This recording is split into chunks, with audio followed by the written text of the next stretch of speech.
Communicating your health concerns to a doctor can be hard enough, but imagine trying to do it when you can barely hear.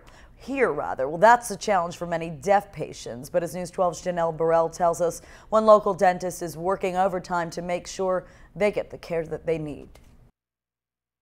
How are you? For patients like Martha Vincent, a routine trip to the dentist is never easy.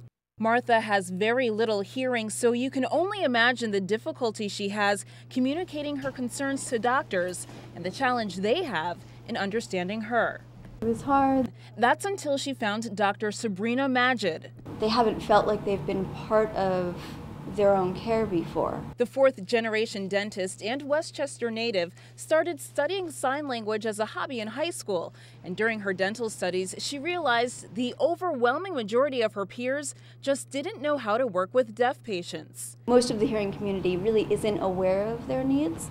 So Dr. Magid began groups and courses helping teach fellow dentists, implementing techniques that's made her practice in Harrison a go-to choice for patients hard of hearing.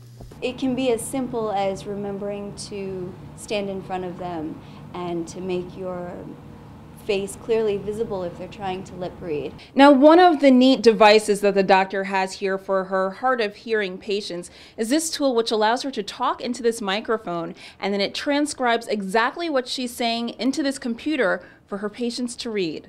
This is what we saw. And for patients like Martha, it makes all the difference. They've really found a dental home, and it really makes me happy to hear that. In Harrison, Janelle Burrell, News 12. Up next, the death toll rising across the country following a week of devastating tornadoes.